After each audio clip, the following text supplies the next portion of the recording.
The South American country Chile is about to get a new constitution. Political independents and left-wing parties look set to dominate construction of the first draft after this weekend's landmark poll. As the votes were counted, it became clear that the conservative coalition of President Sebastian Pinera had not achieved its aim of winning a third of the seats. A new constitution was a key demand of protesters who took to the streets in 2019 in weeks of demonstrations that left several dozen people dead.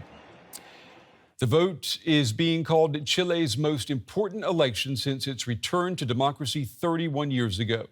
This is what Piñera said about the results.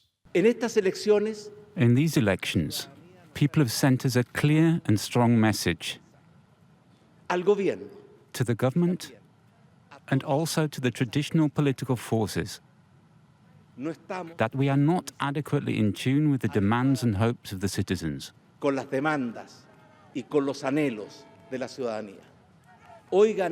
Today, indigenous people won, obtaining just participation, which is relevant in the future constitutional convention.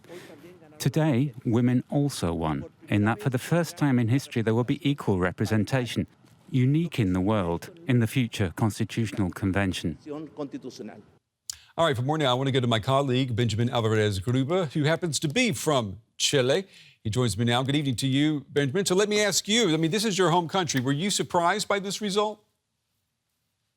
Good evening, Brand. Thank you very much for having me. It was a surprise, not by the fact that the candidates supported by center-right and right parties did not got the majority in this assembly. This was something that was expected, but the fact that they polled so low and did not even achieve the 1/3 that they wanted to get in this assembly to be part of this group that will draft the constitution was quite shocking also for them and in big parts of the population. On the outside, this looks like Chileans have decided for a clear break with the past. Is that what it is?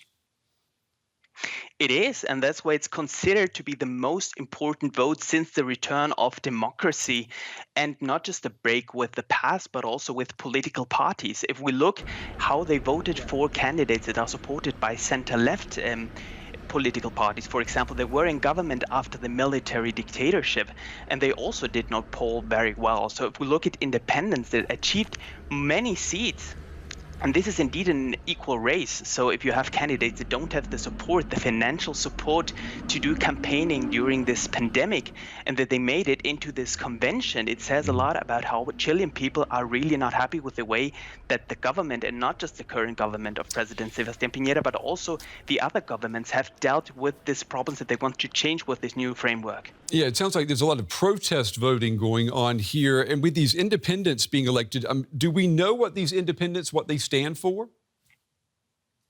There are several topics that you can see during the campaigns. So there's a lot of the indigenous population also in the campaigns of this independent candidates. It's important to remember that this assembly of the 155 members will have gender parity. That's the first worldwide, and will also have 17 seats reserved for the indigenous population.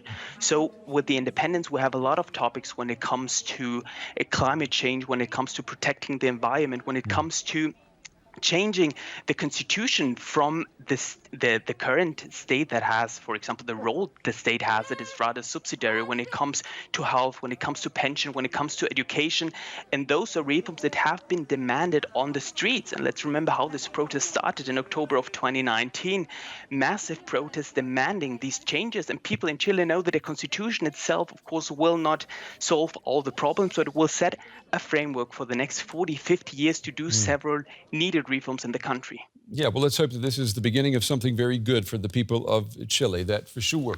Benjamin Alvarez-Gruber with the latest tonight on this important election. Benjamin, thank you.